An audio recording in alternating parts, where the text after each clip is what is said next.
Turpinām ar trešo sēriju. 15. līdz 18. uzdevumā būs atkal ģeometrija, bet ne vairs ar vektoriem, ne analītiskā, bet īsta, skaista, kārtīga ģeometrija. 15. Kurā no atbilžu variantiem attēlots ar krāsojumu cilindra aksiāls šķēlums? Punkti O un O1 ir riņķu centri.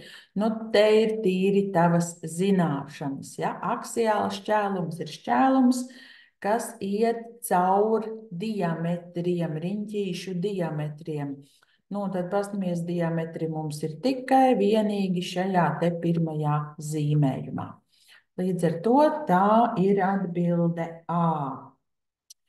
Tā, nākamais uzdevums. 16. uzdevums. Tā, nu paskatāmies, lai mēs viņu visu redzam. Mazliet samazināšu attēlu. Un tā, no punkta B pret plakni alfa ir novilkts perpendikuls BD. Slīpnes BA un BC, tātad tās ir taisnes, kuras ir slīpi novilktas, ne perpendikulāri, jo perpendikuls no punkta B var būt tikai viens vienīgs. Dots, ka leņķis BCA, tātad šī slīpne ir perpendikulāra pret kaut kādu taisni plaknē. Pirmais jautājums. Leņķis, ko BA, slīpne BA, veido ar plakni alfa, ir. Nu šeit ir jāzina tas dzejolīts, ka leņķis starp slīpni un plakni, jā, tātad leņķis starp slīpni un plakni ir leņķis starp slīpni un tās projekciju. Ir leņķis starp slīpni un tās projekciju plaknē. Bet šo dzejolīti iemācies, ja tu to vēl nezini. Un tās projekciju plaknē. Nu tātad, ja šī man ir slīpne, un šis mums ir perpendikuls, jā? Tad tur, kur perpendikuls un slīpne abi atduras pret plakni alfu, es to saukšu par perpendikula pamatu un slīpnes pamatu. Un tas nogrieznīts, kas savieno šos te pamatus, ir slīpnes projekcija. Un līdz ar to leņķis starp slīpni un plakni ir leņķis starp slīpni un tās projekciju, un tas ir leņķis BAD. Nu, tad mēs redzam, ka leņķis BAD ir atbilde B. Labi, taisne AD neatrodas vienā plaknē ar, un skatāmies taisne AD. Nu, taisne AD pati pieder plaknei alfa, nu tad mums jāmeklē, kuras no tām taisnēm neatrodas vienā plaknē, ka es nevaru novilkt vienu plakni. Vai tā varētu būt BD? Nē, BD tā nevar būt, jo tad tās abas pieder trīsstūrīša BDA plaknei. Vai tā varētu būt taisne BA? Arī nē, jo arī pieder tā paša trīsstūrīša plaknei. Vai tā varētu būt taisne BC? Jā, tā varētu būt taisne BC, jo DA un BC mums tur nav tādas plaknes, kurās atrodas abas šīs te taisnes. Tātad šīs divas taisnes sauc par šķērsām taisnēm. Un mēs apvelkam atbildi C. 16.3. Papildini doto zīmējumu un uzzīmē perpendikulu no punkta D pret taisni AC. Pamato, ka novilktais nogrieznis un taisne AC veido 90 grādus. Tātad uzzīmē perpendikulu no punkta D pret taisni AC. Nu, tagad ir tā kārtīgi jāatver vaļā acis. Un nebūs jau tā, ka kaut kas no zila gaisa mums te nokrīt. Un ja tu tagad skaties tajā zīmējumā, nu, ko tu tur labu redzi? ka pret šo taisni AC ir vilkts perpendikuls no punkta BC. Tātad perpendikuls pret taisni AC ir vilkts no punktiņa B. No punktiņa B ir vilkts perpendikuls pret plakni alfa. Vai tev nenāk prātā tāda lieta kā trīs perpendikulu teorēma? Tad šis ir perpendikuls pret plakni, BC ir slīpne, un tad DC ir slīpnes projekcija. Un trīs perpendikulu teorēma mums apgalvoja, ja slīpnes projekcija ir perpendikulāra taisnei, tad arī slīpne ir perpendikulāra taisnei. Un apgrieztā teorēma saka, ja slīpne ir perpendikulāra kādai taisnei plaknei, tad arī slīpnes projekcija ir perpendikulāra kādai taisnei plaknei. Tātad trīs perpendikulu teorēma, nu to jau man gribas teikt, ka katrā eksāmenā pārbauda.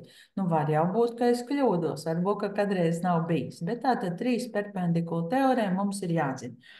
Uzzīmējuši mēs esam, nu tad mēs to pierakstam. Tātad BD ir perpendikulārs alfa, BC ir slīpne. Un DC ir slīpnes projekcija. Nu, un tad pēc tās trīs perpendikulu teorēmas, un nu, nav jau tik būtiski, vai tā ir tiešā vai apgrieztā teorēma. Tātad, ja slīpne BC ir perpendikulāra taisnei AC, tad arī slīpnes projekcija DC ir perpendikulāra taisnei AC. Un paskaidrojam pēc trīs perpendikulu teorēmas.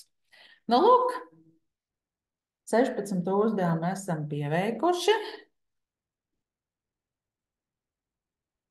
Ceļojam nākamajā, visi simboli, nu tik gan būs kārtīgi jāraksta. Un tā, konus. Konusa veidules garums ir 61 centimetrs. Veidule ir nogrieznis, kas savieno virsotni ar pamata riņķa līnijas punktu. Tātad mūsu zīmējumā ir divas veidules, SA un SB. Bet augstuma garums, tātad SO, ir 60 centimetri. Aprēķina konusa pilnas virsmas laukumu.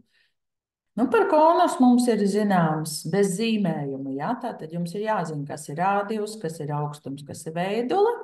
Ir uzrakstīts, kā aprēķināt sānu virsmu konusam. Pilna virsma ir jāzina, kas sastāv no sānu virsmas un riņķīša. Riņķa laukumu atrast var. Tilpums ar mums konusam ir.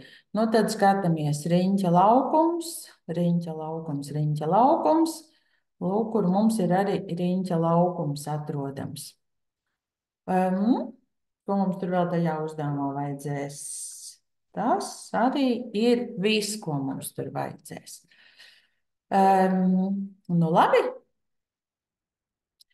Es mēdzu izzīmēt ārā to trīsstūrīti, kas veidojas starp augstumu, rādījusu un veiduli, jo tā ir patīkamāk strādāt.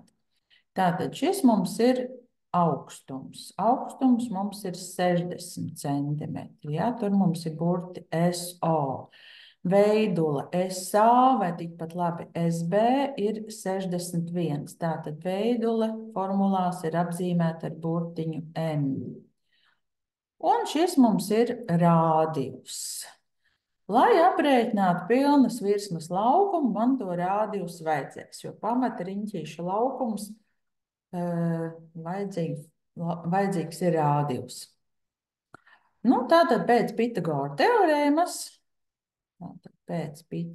teorēmas, un kurš man var aizliegt uzrakstīt Pitagora teorēmu ar burtiem HLR, vai ne? Jo es taču viņus esmu zīmējumā parādījusi. Bet nu labi, rakstīšu godīgi. AO ir kvadrātsakne no hipotenūza kvadrātā mīnus zināmā katete kvadrātā. Un 61 kvadrātā mīnus 60 kvadrātā. Vai nu tu izmantojot kalkulātoru kāpini, vai tu saskati, ka tur ir formula a kvadrātā mīnus b kvadrātā, tā kā es nemīlu kalkulātoru īpaši. Man patīk paspēlēties. Tad es iegūstu 1 reiz 121, un tā ir kvadrātsaka no 121, un tie ir 11 centimetri. Tātad tas ir rādījums. Nu tad ko? Pilna virsma veidojas no sānu virsmas, kā jau jūs redzējāt, formula ir formula lapā atrodama, pi reiz r reiz l. Nekas par pi nav teikts, nekas par nopaļošanu nav teikts, tātad rēķinam precīzajās vērtībās. Precīzajās vērtībās nozīmē, ka mēs neliekam pi vietā nekādu skaitli. Un L mums ir 61. Nu, un tātad šo te skaisti sareizinot stabiņā, mēs iegūstam 671 pi kvadrātcentimetrs, tā ir sānu virsma. Tālāk pamata laukums pi reiz r kvadrātā riņķītim. Rādījums mums ir 11 kvadrātā 121 pi kvadrātcentimetri, un tas nozīmē, ka pilna virsma mums veidojas no sānu virsmas un no pamata laukuma. Un tā kā abiem diviem saskaitāmajiem ir pi, tad es jau uzreiz varu saskaitīt un iegūstu 792 pi kvadrātcentimetri. Atceries, ka eksāmenā ir kalkulators. Ja tas ir, tad to lietot var.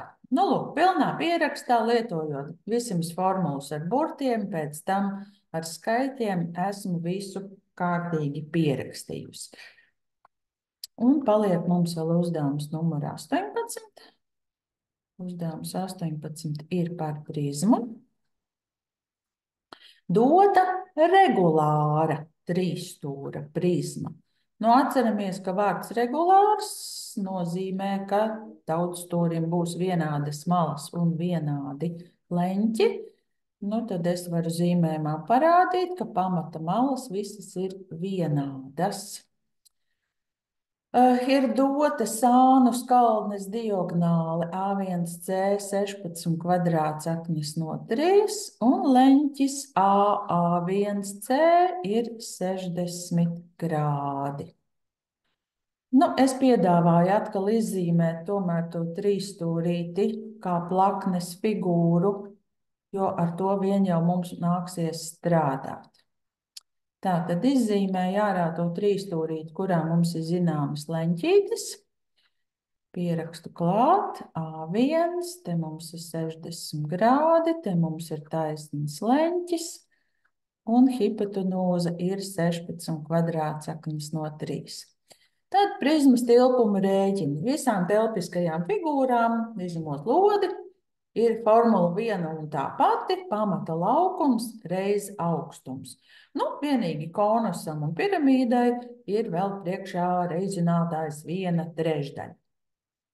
Tātad nemaz formula lapā var nestīties. Pamata laukums. Lai es izreikinātu pamata laukumu, man ir jāzina šķautne AC. To es no šī taisnaņa trīsstūrīša arī dabūšu. Lai es aprēķinātu tilpumu, man ir vajadzīgs augstums. AA1 ir prizmas augstums, tātad man vajag arī šo te malu AA1. Nu, lūk, ja mēs paskatāmies formulu lapā, tur tā īsti ko nošpikot nav. Nu, kā īsti? Kaut ko var nošpikot, bet, lai mēs strādātu ar šo taisnleņu trīsstūrīti, mums ir jālieto sīnus, kosīnus, tangens. Un formula lapā mums tam špikarītis nav. Bet nu es nedzēsīšu nost, jo mums to visu vajadzēs. Tātad, sakarības, kas ir sīnus, kosīnus, tangens, tev ir jāzina eksāmenā. Vienīgais, ko tu vari nošpikot, tā ir labā ziņa, ka tu vari nolasīt no trigonometriskā riņķīša, cik tad ir Sīnus 60 grādiem, 45, 30 grādiem vai kosīnus. Tad te mums ir visi leņķi doti radiānos, bet kur tabuliņā ir rakstīts, ka pi ir 180, nu tad pi dalīts ar 6, 180 dalīts ar 6 ir 30. Ja? Tātad kosīnus 30 grādiem ir kvadrātsaka no 3 dalīts ar 2, sīnus 30 grādiem, to viss zina no galvas, neko nevajag, vai ne? Tāpatās pi dalīts ar 3, 180 dalīt ar 3 ir 60 grādi, nu tad kosīnus 60 grādiem ir 1,5 un sīnus 60 grādiem kvadrātsaka no 3 dalīts ar 2. Tas nozīmē, ka tu vari nenervozēt, vai tu zinās vai nezinās šīs te precīzās vērtības. Labāk jau būtu zināt, bet eksāmena stresā visādi var gadīties. Tad zini, kur tu to vari godīgi atkal oficiāli paskatīties. Un tā, dzejolītis, kas ir sīnus un kosīnus, jāzina ir. Lai gan šeit īstenībā varētu ļoti smuki arī no tā visa izvairīties. Ja leņķis A1 ir 60 grādi, tad leņķis C ir 30 grādi. Un, manuprāt, tāds kārtīgs, godīgs vidusskolnieks, viņš taču zina, ka katete pret 30 grādiem ir puse no hipotenūzes garuma. Bet, nu labi. Vienalga, lai ko tu arī zinātu, ir svarīgi, ka tu kaut ko zini un pa kaut kādu ceļu tu vari aiziet. Nu, tad viens no ceļiem, kā mēs varam doties ceļojumā. Ir zināma hipotenūze, man vajag aprēķināt malu AC, man ir zināms 60 grādu leņķis. Tā ir pretkatete, tā ir hipotenūze. Ja man ir pretkatete un hipotenūze, izveidojas dzejolītis ar nosaukumu sīnus. Tātad sīnus leņķim A1, ja es esmu izzīmējis ārā zīmēm un rakstu šeit smuki blakus, es drīkstu saukt vienu burtu. Ja es skatos telpiskajā zīmējumā, tad man jāsauc šis leņķis ar 3 burtiem, jo savādāk neko nevar saprast. Tātad sīnus leņķim A1 ir pretkatete AC pret hipotenūzu A1C. Sīnus 60 grādiem ir kvadrātsaka no 3 dalīts ar 2. AC mēs nezinām, A1C mēs zinām, 16 kvadrātsaknes no 3. Tā ir skaista proporcija. Rakstīšu blakus, ja gribu rakstīt blakus, obligāti lieku semikolu. Tātad proporcijas nezināmo locekli es varu aprēķināt, ja es reizim pa diagonālīt abus zināmus skaitļus un dalu ar to, kas bija pa diagonālīt pretītam AC. Kvadrātsaka no 3 reiz kvadrātsaka no 3, tas ir 3. 16 un 2 saīsinās, sanāk 8 reiz 3 ir 24, un mērvienība mums ir dota, tāpēc noteikti pierakstam, jo to, vai tu lietos mērvienības, arī vērtēs. Tātad 20, piedodiet, tie nav kvadrātcentimetri, tie ir tikai 24 centimetri. Šķautnes garums. Nu, tad pārmaiņas pēc ļoti gribās izmantot to kateti pret 30 grādiem. Tāpēc uzrakstu, ka leņķīte C var aprēķināt 90 grādu mīnus leņķītes A1, šauro leņķu summa.